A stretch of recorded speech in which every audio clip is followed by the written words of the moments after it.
Dear students, നമുക്ക് profit and loss എന്ന സെഷനിലെ കുറച്ചും കൂടെ solved examples നോക്കാം. Question: If selling price is doubled, the profit triples. Find the profit percent. അതായത് selling price double ആക്കുകയാണെങ്കിൽ profit എന്താവും? 3 ഇരട്ടിയാവും. അങ്ങനെയാണെങ്കിൽ പ്രോഫിറ്റ് പെർസെന്റ് കണ്ടുപിടിക്കുക. ഓക്കെ, സൊല്യൂഷൻ നോക്കാം. ഇവിടെ പ്രോഫിറ്റ് പെർസെന്റ് ആണ് കണ്ടുപിടിക്കേണ്ടത്. അതുകൊണ്ട് തന്നെ നമുക്ക് കോസ്റ്റ് പ്രൈസ് ഒരു പെർട്ടിക്കുലർ എമൗണ്ട് ആയിട്ട് എടുത്ത് ചെയ്യാൻ പറ്റും. ഓക്കെ, അപ്പോൾ കോസ്റ്റ് പ്രൈസ് നമ്മൾ എന്തായിട്ട് എടുക്കുന്നു? RS 100 എടുക്കുന്നു. ഇനി സെല്ലിംഗ് പ്രൈസ് എന്താണെന്ന് അറിയില്ല. സെല്ലിംഗ് പ്രൈസ് നമ്മൾ എന്തായിട്ട് എടുക്കുന്നു? X ആയിട്ട് എടുക്കുന്നു. അപ്പോൾ ഇവിടെ രണ്ട് സെല്ലിംഗ് പ്രൈസ് തരും. അപ്പോൾ ഫസ്റ്റ് സെല്ലിംഗ് പ്രൈസ് എന്താണ്? X ആയിട്ട് എടുക്കുന്നു. അപ്പോൾ ആ സെല്ലിംഗ് പ്രൈസ് എടുക്കുമ്പോൾ ഉള്ള പ്രോഫിറ്റ് എന്തായിരിക്കും? X മൈനസ് 100 ആയിരിക്കും. കാരണം കോസ്റ്റ് പ്രൈസ് എന്താണ്? 100 ആണ്. സെല്ലിംഗ് പ്രൈസ് X ആണെങ്കിൽ പ്രോഫിറ്റ് എത്രയായിരിക്കും? X മൈനസ് 100 ആയിരിക്കും. അടുത്ത ചെയ്യുന്നത് സെല്ലിംഗ് പ്രൈസ് ഡബിൾ ചെയ്യുക. സെല്ലിംഗ് പ്രൈസ് ഡബിൾ ചെയ്യുക എന്ന് പറയുമ്പോൾ പുതിയ സെല്ലിംഗ് പ്രൈസ് എന്താണ്? 2X ആയിരിക്കും. ഓക്കെ, അപ്പോൾ ആ 2X ആകുന്ന സമയത്തുള്ള പ്രോഫിറ്റ് അപ്പോൾ എത്ര കിട്ടും? 2X minus 100. പക്ഷെ അത് പറയുന്നത് ഈ 2X മൈനസ് 100 എന്ന് പറയുന്നത് ആദ്യത്തെ പ്രോഫിറ്റിന്റെ 3 ഇരട്ടിയാണ്. അപ്പോൾ നമുക്ക് എന്ത് കിട്ടും? 3 into X minus 100 is equal to 2X minus 100. 2X minus 100. Okay, അപ്പോൾ ഇതിനെ സോൾവ് ചെയ്യാം. അപ്പോൾ ഇത് സോൾവ് ചെയ്യുന്നത് കിട്ടും. This implies 3X minus 300 is equal to 2X minus 100. This implies 3X minus 2X is equal to 300 minus 100 implies X is equal to 200. Okay, X is equal to 200. അപ്പോൾ നമുക്ക് ഇവിടെ ഫസ്റ്റ് സെല്ലിംഗ് പ്രൈസ് കിട്ടിയിട്ടുണ്ട്. First selling price എന്താണ്? X is equal to 200. അപ്പോൾ X equal to 200 ആണെങ്കിൽ profit എന്തായിരിക്കും? Profit is equal to, what is profit? Profit is equal to 200 minus 100. Okay, 200 minus 100. അപ്പോൾ നമുക്ക് ഇവിടെ നിന്ന് നമുക്ക് അറിയാം this is equal to 100. Therefore profit percent is 100%. അപ്പോൾ അതുകൊണ്ട് വേറെ തന്നെ കാണാം profit percent is equal to 200 minus 100 divided by 100. Again there is a into 100. Percentage ആണ് കാണുന്നത്. അപ്പോൾ എന്ത് വരും? Into 100, that is equal to 100%. Okay, therefore here profit percent is equal to 100%. ഇപ്പോൾ അടുത്ത ക്വസ്റ്റ്യൻ നോക്കാം. A shopkeeper cheats to the extent of 10% while buying and selling by using false weight. His total gain is 1. അപ്പോൾ ഇവിടെ പറയുന്നത് ഒരു shop keeper ഒരു article അത് വാങ്ങുമ്പോഴും വിൽക്കുമ്പോഴും എന്ത് ചെയ്യുന്നു? അതിൽ കളവ് കാണിക്കുന്നു. അതിൻ്റെ വെയിറ്റിൽ കളവ് കാണിക്കുന്നു, അതിൻ്റെ അളവിൽ എന്ത് ചെയ്യുന്നു? കളവ് കാണിക്കുന്നു. 10% ആണ് ചെയ്യുന്നത്. അപ്പോൾ അവർക്ക് എന്താണ്, എത്രയാണ് ഗെയിൻ കിട്ടുക എന്നുള്ളതാണ് പറയേണ്ടത്. ഓക്കെ, അപ്പോൾ ഇവിടെ നമ്മൾ let us start the solution by assuming that the shopkeeper buys 100 units. അപ്പോൾ ഇവിടെ നമ്മൾ ഗെയിൻ പെർസെൻറ്റേജ് ആണ് കാണുന്നത്. അപ്പോൾ നമുക്ക് എന്ത് ചെയ്യുന്നു? നമ്മളവിടെ വാങ്ങുന്ന യൂണിറ്റ്സ് 100 യൂണിറ്റ്സ് ആണ് നമ്മൾ അസ്യൂം ചെയ്യുന്നു. അപ്പോൾ ഇവിടെ നമ്മൾ വാങ്ങുന്ന സമയത്ത് നമ്മൾ ഈ 100 യൂണിറ്റ്സിൽ നമ്മൾ 10% നമുക്ക് എന്ത് ചെയ്യുന്നു? നമ്മുടെ അധികം, അതായത് വെയിറ്റിൽ നമ്മൾ കളവ് കാണിച്ചിട്ട് അധികം എടുക്കുന്നു. അപ്പോൾ എന്ത് വരും? 100 പ്ലസ് 10% ഓഫ് 100 എന്ന് പറയുമ്പോൾ എത്ര അധികം വരും? 10 യൂണിറ്റ് നമ്മൾ അധികം എടുക്കുന്നു. അപ്പോൾ എത്ര വരും? 110 യൂണിറ്റ്. ഓക്കെ, ഇനി ഇത് വിൽക്കുമ്പോഴും എന്ത് ചെയ്യുന്നു? നമ്മൾ 10% കളവ് കാണിക്കും എന്ന് പറഞ്ഞാൽ അതിൻ്റെ മീനിങ് എന്താ? അപ്പോൾ നമുക്ക് എന്ത് കിട്ടും? ഈ 110 പ്ലസ് 10% ഓഫ് 110 ആയി മൊത്തം എഫക്റ്റിൽ വരിക അല്ലേ? 110 പ്ലസ് 10% ഓഫ് 110. ഈ 10% ഓഫ് 110 എന്ന് പറയുന്നത് എത്രയാണ്? That is 11. അപ്പം ശരിക്കും എത്ര വരും? 110 പ്ലസ് 11 യൂണിറ്റ്സ് ഇപ്പോൾ എഫക്റ്റിൽ വരും. അതെത്രയാണ്? 121 യൂണിറ്റ്സ്. ഓക്കെ, പക്ഷെ ആക്ച്വലി നമുക്ക് അവിടെ എത്രയാണ് അവർക്ക് ശരിക്കും അവർക്ക് കോസ്റ്റ് പ്രൈസൊക്കെ എത്രയേ വരുള്ളൂ? 100 യൂണിറ്റ്സിൻ്റെതേ വരുള്ളൂ. അങ്ങനെയാണെങ്കിൽ അവർ എത്ര യൂണിറ്റ് അവർക്ക് കിട്ടി? 121 minus 100, that is equal to 21 units. ഇപ്പോൾ 21 യൂണിറ്റ്സ് അവർക്ക് എന്ത് കിട്ടിയതാണ്?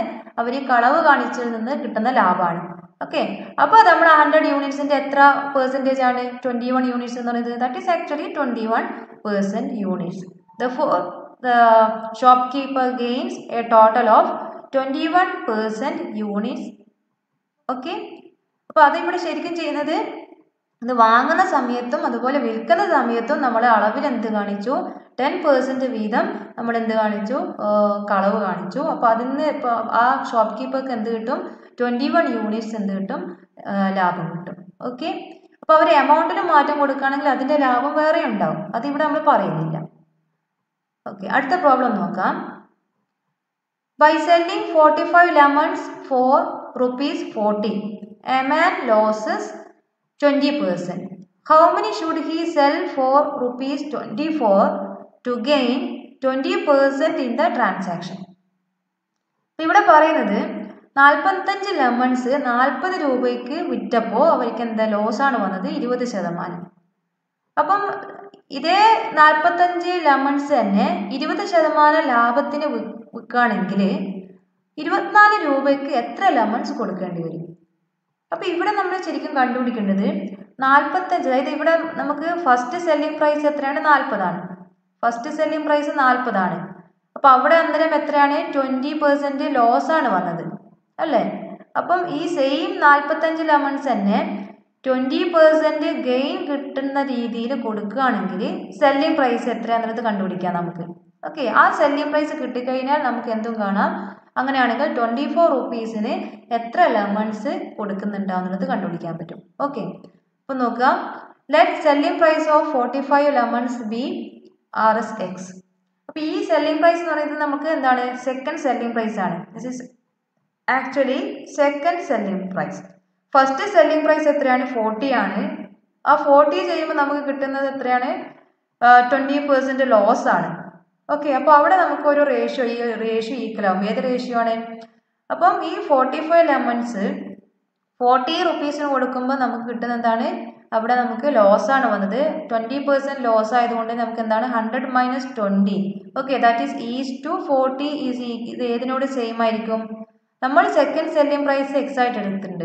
അപ്പോൾ സെക്കൻഡ് സെല്ലിംഗ് പ്രൈസ് എക്സ് എടുത്തപ്പോൾ നമ്മൾ അവിടെ അസ്യൂം ചെയ്തിട്ടുണ്ട്. അപ്പോൾ നമുക്കൊരു പ്രോഫിറ്റ് ആണ് കിട്ടുക 20% പ്രോഫിറ്റ്സ്. അപ്പോൾ പ്രോഫിറ്റ് അപ്പോൾ 100 + 20 അല്ലേ? അപ്പോൾ 100 + 20 ഈസ് ടു എക്സ് ഏതിനോട് ഈക്വൽ ആയിരിക്കും? 100 മൈനസ് 20 ഈസ് ടു 40യോട് ഈക്വൽ ആയിരിക്കും. അപ്പോൾ ഈ റേഷ്യോയിൽ നമുക്ക് എന്ത് കണ്ടുപിടിക്കാം? എക്സ് കണ്ടുപിടിക്കാം. X is equal to 40 × 120 divided by 80 that is equal to 60. നമ്മൾ മുന്നേ ഒരു പ്രോബ്ലത്തിൽ കണ്ടതാണ് ഇതേ ടൈപ്പ് പ്രോബ്ലം. അപ്പോൾ അതുപോലെ നമുക്ക് എക്സ് എന്ത് കിട്ടും? 60 കിട്ടും. അപ്പോൾ എക്സ് എന്ന് പറയുന്നത് എന്താണ് 20% ഗെയിൻ വരുന്ന തരത്തിലുള്ള നമ്മുടെ സെല്ലിംഗ് പ്രൈസ് ആണ് 60. അപ്പോൾ നമ്മൾ അവിടെ ശരിക്കും ചെയ്തത് 45 ലെമൺസ് 60 റുപ്പീസിന് എന്ത് ചെയ്തു കൊടുത്തു. ഓക്കെ, അപ്പോൾ നമുക്ക് എത്ര ലാഭം കിട്ടിയിട്ടുണ്ട്? 20% ലാഭം കിട്ടിയിട്ടുണ്ട്. അപ്പോൾ നമ്മൾ ക്വസ്റ്റ്യൻ എന്ന് പറയുന്നത് എന്താണ്? ഇങ്ങനെ ചെയ്ത് കഴിഞ്ഞാൽ 24 റുപ്പീസിന് എത്ര ലെമൺ ആയിരിക്കും കൊടുത്തിട്ടുണ്ടാവുക അല്ലേ? 24 റുപ്പീസിന് എത്ര ലെമൺ ആയിരിക്കും കൊടുത്തിട്ടുണ്ടാവുക. അപ്പോൾ അത് കണ്ടുപിടിക്കാൻ നമ്മൾ എന്ത് ചെയ്താൽ മതി? 1 രൂപയ്ക്ക് 1 റുപ്പിക്ക് എത്ര ലെമൺ എന്നുള്ള ആ ഒരു കാൽക്കുലേഷൻ ചെയ്താൽ മതി. അപ്പം 45 ലെമൺസ് 60 രൂപയ്ക്കാണ് കൊടുത്തതെങ്കിൽ ഒരു ലെമൺ എത്രയ്ക്കായി കൊടുത്തിട്ടുണ്ടാവുക? ഒരു ലെമൺ അപ്പോൾ 45 ഡിവൈഡഡ് ബൈ 16 ആയിരിക്കും. ഓക്കെ, അപ്പോൾ അങ്ങനെയാണെങ്കിൽ ഒരു രൂപയ്ക്ക് എത്ര ലെമൺ വരും എന്നുള്ളതാണ് ആദ്യം നമ്മൾ നോക്കേണ്ടത്. അപ്പോൾ 1 രൂപയ്ക്ക് എത്ര ലെമൺ ആണ് കിട്ടുക? 45/60. ഓക്കെ, അപ്പോൾ അങ്ങനെയാണെങ്കിൽ 24 രൂപയ്ക്ക് എത്ര ലെമൺ കിട്ടും? That 45/60 × 24 that is equal to 18. Okay, അപ്പോൾ ആൻസർ എത്രയാണ്? 18 ആണ്. Next question. If the cost price of 12 pence is equal to the selling price of 8 pence, the gain percentage is 1. അപ്പോൾ ഇവിടെയും ഗെയിൻ പെർസെൻറ്റേജ് ആണ് കണ്ടുപിടിക്കേണ്ടത്. അതുകൊണ്ട് തന്നെ നമ്മളിവിടെ എന്ത് അസ്യൂം ചെയ്യാം? കോസ്റ്റ് പ്രൈസ് ഓഫ് അല്ലെങ്കിൽ ഒരു പെന്നിൻ്റെ കോസ്റ്റ് പ്രൈസ് നമുക്ക് അസ്യൂം ചെയ്തിട്ട് ചെയ്യാൻ പറ്റും ഈ ഒരു പ്രോബ്ലം. ഓക്കെ, അപ്പോൾ സൊല്യൂഷൻ നോക്കാം. Let the cost price of 1 penny ഈസ് ₹1. ഒരു പേനയുടെ കോസ്റ്റ് പ്രൈസ് എന്തായിട്ട് എടുക്കുന്നു? ₹1 ആയിട്ട് എടുക്കുന്നു. ഓക്കെ, ഇപ്പം നമുക്കിവിടെ 12 പെൻസിൻ്റെ കോസ്റ്റ് പ്രൈസ് നമുക്ക് ആവശ്യമില്ല, അതിപ്പോൾ ഇവിടെ ആവശ്യമില്ല. അപ്പം നമുക്കിവിടെ ഇവിടെ ആദ്യം തന്നെ എന്താണ് അറിയേണ്ടത്? നമ്മൾ 8 പെൻസ് ആണ് വിൽക്കുന്നത്. അപ്പോൾ ആ ഒരു കാര്യം നമ്മളിവിടെ യൂസ് ചെയ്യുന്നു. ഓക്കെ, അപ്പോൾ 8 പെൻസ് ആണ് വിൽക്കുന്നത്. അപ്പോൾ 8 പെൻസിൻ്റെ കോസ്റ്റ് പ്രൈസ് എഴുതുന്നുണ്ട്. അത് എത്രയാ? Cost of 8 pence is equal to ₹8 ആണ് അല്ലേ? ഇനി സെല്ലിംഗ് പ്രൈസ് ഓഫ് 8 pence തന്നിട്ടുണ്ട്. അതെത്രയാണ്? 12 ആണ്. സെല്ലിംഗ് പ്രൈസ് ഓഫ് 8 pence എത്രയാണ്? 12 ആണ്. അപ്പോൾ 8 പെൻസിൻ്റെ കോസ്റ്റ് കോസ്റ്റ് എത്രയാണ്? കോസ്റ്റ് പ്രൈസ് 8 ആണ്, സെല്ലിംഗ് പ്രൈസ് എത്രയാണ്? 12 ആണ്. അപ്പോൾ അവിടെ ഗെയിൻ ആണ് വന്നത് അല്ലേ? അതായത് 8 പേന 8 രൂപയ്ക്ക് വാങ്ങി 12 രൂപയ്ക്ക് കൊടുത്തു. അപ്പോൾ അവിടെ എന്താണ് കിട്ടുന്നത്? ഗെയിൻ ആണ്. അപ്പോൾ ഗെയിൻ എത്രയാ? 12 മൈനസ് 8 ഈക്വൽ ടു 4. അപ്പോൾ എത്ര ഗെയിൻ വന്നു? 4 റുപ്പീസ് ഗെയിൻ വന്നു. അപ്പോൾ ഗെയിൻ പെർസെൻറ്റേജ് ആണ് വേണ്ടത്. ഗെയിൻ പെർസെൻറ്റേജ് എങ്ങനെയാണ്? Gain divided by cost into 100. അപ്പോൾ ഇവിടെ ഗെയിൻ ഡിവൈഡ് ബൈ കോസ്റ്റ് എന്ന് പറയുമ്പോൾ നമ്മൾ 12 പെന്നിൻ്റെ കാര്യം ഇവിടെ വരുന്നില്ല, നമുക്ക് 8 പെൻസിൻ്റെ കാര്യമേ വരുന്നുള്ളൂ. 8 പെന്ന് ഇത്ര 8 രൂപയ്ക്ക് വാങ്ങി, എന്നിട്ട് എന്ത് ചെയ്തു? അത് 12 റുപ്പീസിന് കൊടുത്തു എന്നുള്ള ആ ഒരു കണക്കാണ് വരുന്നത്. അപ്പോൾ ഇവിടെ നമ്മൾ കോസ്റ്റ് അപ്പോൾ എത്ര എഴുതുക? 4/8 ആണ് എഴുതുക into 100, that is equal to 50%. ഇപ്പോൾ ഒരു ഡീൽ അല്ലെങ്കിൽ ഒരു കച്ചവടത്തിൽ എത്ര ലാഭം വരും? 50% ലാഭം വന്നു. ഓക്കെ, അടുത്ത പ്രോബ്ലം നോക്കാം. A milk man purchases the milk at ₹X per liter and sells it at ₹2X per liter. Still he mixes 2 liters water with every 6 liters of pure milk. What is the profit percentage? അപ്പോൾ ഇവിടെ നമ്മൾക്ക് ഒരു വലിയൊരു gain ആയിരിക്കും കിട്ടുന്നുണ്ടാവുക. Question വായിച്ചാൽ തന്നെ നിങ്ങൾക്ക് അറിയാം. അപ്പം ഇവിടെ വാങ്ങുന്ന മിൽക്ക് അതായത് X രൂപയ്ക്ക് വാങ്ങിയിട്ട് 2Xനാണ് വിൽക്കുന്നത് അല്ലേ? മാത്രമല്ല ഓരോ 6 ലിറ്റർ പ്യൂർ മിൽക്കിൻ്റെ കൂടെയും 2 ലിറ്റേഴ്സ് വാട്ടറും കൂടെ ഇൻക്ലൂഡ് ചെയ്യുന്നു. ഓക്കെ, അപ്പം വാട്ടർ നമുക്ക് എന്തില്ല, കോസ്റ്റ് ഒന്നും വരുന്നില്ല. അപ്പം 6 ലിറ്റേഴ്സ് മിൽക്കിൻ്റെ കോസ്റ്റ് മാത്രമേ നമുക്കിവിടെ വരുന്നുള്ളൂ. അപ്പോൾ നമുക്ക് പക്ഷേ ഇവിടെ നമുക്ക് എന്തിട്ടുണ്ട്? സെല്ലിംഗ് പ്രൈസ് എന്തായിരിക്കും? കുറച്ച് വലിയ എമൗണ്ട് ആയിരിക്കും. അപ്പോൾ ഇവിടെ കണ്ടുപിടിക്കേണ്ടത് എന്താണ്? പ്രോഫിറ്റ് പെർസെൻറ്റേജ് ആണ് കണ്ടത്. ഓക്കെ, അപ്പോൾ നോക്കാം. Let the cost price of 1 litre pure milk be ₹1. അവിടെ ₹1, അതായത് നമ്മുടെ ഈ പറഞ്ഞു ഇവിടെ പെർസെൻറ്റേജ് കണ്ടുപിടിക്കുന്നത് കൊണ്ട് തന്നെ നമുക്കിവിടെ കോസ്റ്റ് പ്രൈസ് നമുക്ക് നിശ്ചിത എമൗണ്ട് ആയിട്ട് ചൂസ് ചെയ്യാം. അപ്പോൾ നമ്മൾ ഒരു ലിറ്റർ മിൽക്കിന് പ്യുവർ മിൽക്കിന് എത്രയായിട്ട് എടുക്കുന്നു? ₹1 ആയിട്ട് എടുക്കുന്നു. അപ്പോൾ അങ്ങനെയാണെങ്കിൽ 6 ലിറ്റേഴ്സ് മിൽക്കിന് എത്ര വരും cost price? 6 × 1 that is ₹6 only. And 2 litre വാട്ടറിന് എന്തില്ല? കോസ്റ്റ് പ്രൈസ് ഇല്ല, കോസ്റ്റ് പ്രൈസ് 0 ആണ്. അപ്പോൾ ഈ മൊത്തത്തിന് നമുക്ക് എത്ര കോസ്റ്റ് പ്രൈസ് വരുന്നുള്ളൂ? ₹6 ഓൺലി. ഓക്കെ, അപ്പോൾ നമുക്ക് ഇപ്പം ഫൈനലി എത്ര മിക്സ്ചർ കിട്ടി? ഇപ്പം മിക്സ്ചറിനെ പറയാൻ പാടില്ല, എന്ത് പറയാൻ പറ്റില്ല? പ്യുവർ മിൽക്ക് എന്ന് പറയാൻ പറ്റില്ലല്ലോ. അപ്പോൾ 8 ലിറ്റർ മിക്സ്ചറാണ് കിട്ടിയത്. അപ്പോൾ 8 ലിറ്റർ മിക്സ്ചറിൻ്റെ സെല്ലിംഗ് പ്രൈസ് എത്രയാണ്? സെല്ലിംഗ് പ്രൈസ് പറഞ്ഞു എത്രയാണോ കോസ്റ്റ് പ്രൈസ് അതിൻ്റെ 2 ടൈംസ് ആണ്. അപ്പോൾ X ആണ് കോസ്റ്റ് പ്രൈസ് എങ്കിൽ അതിൻ്റെ 2 ടൈംസ് ആണ് എന്ത്? Selling price. അപ്പോൾ ഇവിടെ നമുക്ക് കോസ്റ്റ് പ്രൈസ് എന്ന് പറയുന്നത് എത്രയാണ്? ഓക്കെ, ഇവിടെ നമുക്ക് എത്ര ലിറ്റർ ഉണ്ട്? 8 ആണ്. അപ്പം സെല്ലിംഗ് പ്രൈസ് എത്ര വരും? 8 × 2 ദാറ്റ് ഈസ് ഈക്വൽ ടു ₹16. കാരണം 2 എന്നുള്ളത് എന്താണ്? 2 ടൈംസ് എന്നുള്ളത് നമുക്ക് ₹1 ആയിരുന്നു ഒരു ലിറ്ററിന്. അപ്പോൾ ഇതിവിടെ എത്ര വരും? ടോട്ടൽ സെല്ലിംഗ് പ്രൈസ് എത്രയായിരിക്കും? 16 ആയിരിക്കും. അപ്പം 16. അപ്പം നമുക്ക് നോക്കി ഇവിടെ ആകെ കോസ്റ്റ് പ്രൈസ് എത്രയേ വന്നിട്ടുള്ളൂ? കോസ്റ്റ് പ്രൈസ് എത്രയേ വന്നിട്ടുള്ളൂ? ₹6 വന്നിട്ടുള്ളൂ. സെല്ലിംഗ് പ്രൈസ് എത്രയാണ്? 16 ആണ്. അപ്പം പ്രോഫിറ്റ് എത്രയാ? പ്രോഫിറ്റ് വേണമെങ്കിൽ എഴുതാം. Profit is equal to 16 selling price minus cost price that is 16 minus 6 that is equal to ₹10. Okay, അപ്പം അത് നമുക്ക് എന്തും കണ്ടുപിടിക്കാം, അതിൻ്റെ പെർസെൻറ്റേജ് കാണാം. This is into therefore profit percentage is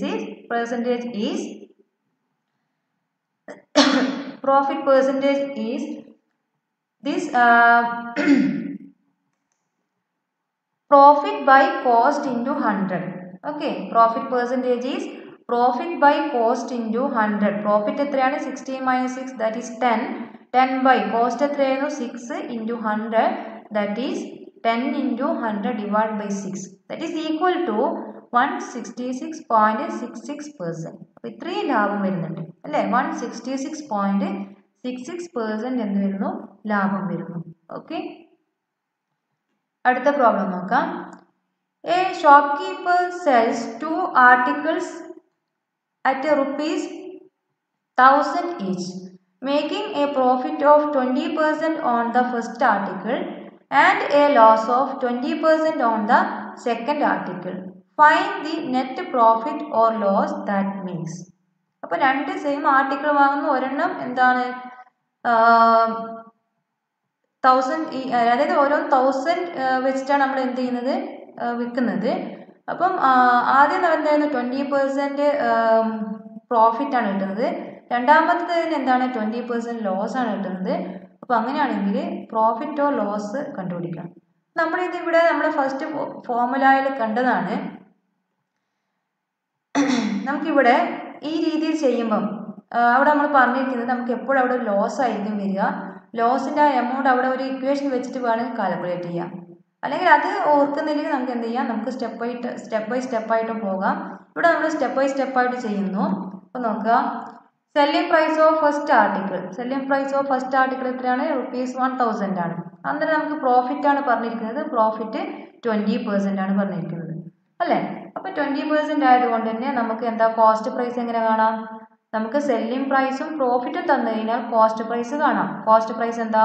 cost price is equal to selling price into 100 divided by 100 plus profit. Okay, selling price into 100 divided by 100 plus profit ആണ്, profit percentage. അപ്പോൾ this is equal to ₹2500 divided by 3 ആയിരിക്കും. ഇനി selling price of second article. Selling price of second article എത്രയാണ്? ₹1000 തന്നെയാണ്. പക്ഷെ അന്നേരം നമുക്ക് അവിടെ എന്താണ് കിട്ടുന്നത്? 20% ലോസ് ആണ് പറയുന്നത്. അപ്പോൾ നമുക്ക് ഇവിടെ സെല്ലിംഗ് പ്രൈസും ലോസ് പെർസെൻറ്റേജും തന്നു കഴിഞ്ഞാൽ നമുക്ക് എന്ത് കണ്ടുപിടിക്കാം? അതിൻ്റെ കോസ്റ്റ് പ്രൈസ് കാണാം. അപ്പോൾ കോസ്റ്റ് പ്രൈസ് എന്ത് കിട്ടും?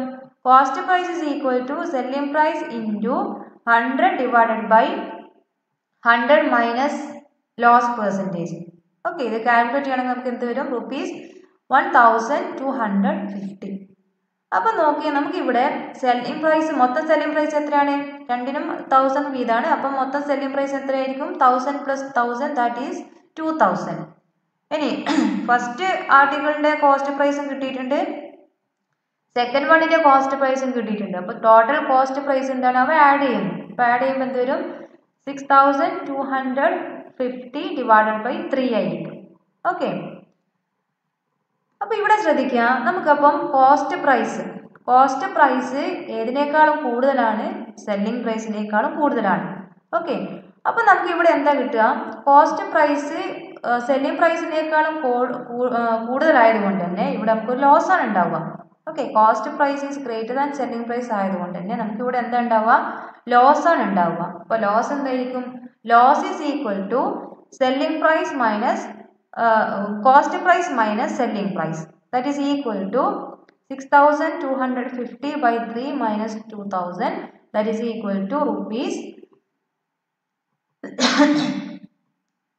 That is equal to 2000. This is actually 250 divided by 3. Okay, that is 250 divided by 3. അപ്പോൾ നമുക്ക് ഇവിടുന്ന് വരുന്ന ലോസ് എത്രയാണ്? ലോസ് ഈസ് 250 by 3 ആണ് എന്ത് വരുന്നത്? ലോസ് വരുന്നത്. ഓക്കെ, അപ്പോൾ ലോസ് പെർസെൻറ്റേജ് എങ്ങനെയാണ് കണ്ടുപിടിക്കുക? Loss percentage is equal to loss divided by, ഈ രീതിയിലാണ് കാണുക. That is loss percentage is equal to loss divided by cost price into 100. Okay, loss divided by cost price into 100. അപ്പോൾ അത് വേണമെങ്കിൽ separate കണ്ടുപിടിക്കാം. That is 250 by 3 whole divided by cost price. Cost price എന്താണ്? 6250 by 3 into 100. Okay, അപ്പോൾ നിങ്ങൾക്ക് ഇത് എന്ത് ചെയ്യാം? ക്രോസ് മൾട്ടിപ്ലൈ ചെയ്തിട്ട് ചെയ്യാൻ പറ്റും. ഫൈനൽ ആൻസർ നമുക്ക് കിട്ടുന്നത് എന്താണ്? 4% ആണ്. അപ്പോൾ ഇവിടെ നമുക്ക് എന്ത് കിട്ടുന്നു? ഒരു ലോസ് ആണ് കിട്ടുന്നത്. ലോസ് എത്ര പെർസെൻറ്റ് ലോസ് ആണ്? Here we get 4% loss. ഇത് ഇത്രയും സ്റ്റെപ്സ് ഇല്ലാതെ നമുക്ക് ചെയ്യാം. കാരണം നമ്മൾ ഫസ്റ്റ് ഫോർമുല പറഞ്ഞപ്പോൾ ഈ ഒരു ടൈപ്പ് അവിടെ സ്പെസിഫൈ ചെയ്തിട്ടുണ്ടായിരുന്നു. അതായത് സെയിം ആർട്ടിക്കിൾ തന്നെ സെയിം പേഴ്സൻ്റെ ലോസും അതുപോലെ ഒരെണ്ണം പ്രോഫിറ്റിലും, അതായത് എക്സ് പേഴ്സൻറ്റ് പ്രോഫിറ്റിലും കൊടുക്കുക, ഒരെണ്ണം എന്ത് ചെയ്യാം? എക്സ് പേഴ്സൻറ്റ് ലോസിലും കൊടുക്കുകയാണെങ്കിൽ അവിടെ നമുക്ക് ലോസാണ് ഉണ്ടാവുക എന്നുള്ളതും അതിൻ്റെ ഒരു ഇക്വേഷൻ തന്നിട്ടുണ്ട്. That is loss is equal to x by 10 square. Okay, x/10 square. അപ്പോൾ ഇവിടെ നോക്കിയേ, എക്സ് എന്താണ്? ഇവിടെ നമ്മുടെ എക്സ് എന്താണ്? 20. അപ്പോൾ 20/10 square. That is equal to അപ്പോൾ എന്ത് വരും 2 square that is equal to 4. അപ്പോൾ ഈ ഒരു ഇക്വേഷൻ ഈ ഒരു ഫോർമുല പഠിച്ചു വെക്കുകയാണെങ്കിൽ വളരെ ഡയറക്റ്റ് നിങ്ങൾക്ക് കണ്ടുപിടിക്കാം. അപ്പോൾ നിങ്ങൾ കോമ്പറ്റേറ്റീവ് എക്സാംസ് ചെയ്യുമ്പോൾ ഇത് ഓർത്ത് വെച്ച് ചെയ്യുന്നതായിരിക്കും നല്ലത്. കാരണം ഇത്രയും സ്റ്റെപ്സ് ചെയ്ത് പോകേണ്ട ആവശ്യമില്ല. ഓക്കെ, അപ്പോൾ ഇങ്ങനെയുള്ള ഫോർമുലാസ് ഉണ്ടെങ്കിൽ എന്ത് ചെയ്യാം, നമുക്ക് അത് ഓർത്ത് വെക്കുകയാണെങ്കിൽ നമുക്കതിൻ്റെ ആൻസർ പെട്ടെന്ന് കണ്ടുപിടിക്കാൻ പറ്റും. ഓക്കെ, അപ്പോൾ ഇനി നിങ്ങൾ ചെയ്യേണ്ടത് ഇതുപോലെയുള്ള ഒരു നമ്പർ ഓഫ് പ്രോബ്ലംസ് ചെയ്ത് നോക്കാം. അപ്പോൾ നിങ്ങൾ പ്രോബ്ലം ചെയ്യുന്ന അനുസരിച്ച് നിങ്ങൾക്ക് എന്ത് കിട്ടും, ഇതുപോലെ സ്പീഡിൽ ചെയ്യാൻ പറ്റും. അപ്പോൾ ഇവിടെ ഈ പറഞ്ഞ പോലെ ഫോർമുലാസ് യൂസ് ചെയ്യാൻ ഡയറക്റ്റ് കിട്ടുന്ന ഫോർമുലാസ് ഉണ്ടെങ്കിൽ ആ രീതിയിലും ചെയ്യാം. Okay, thank you.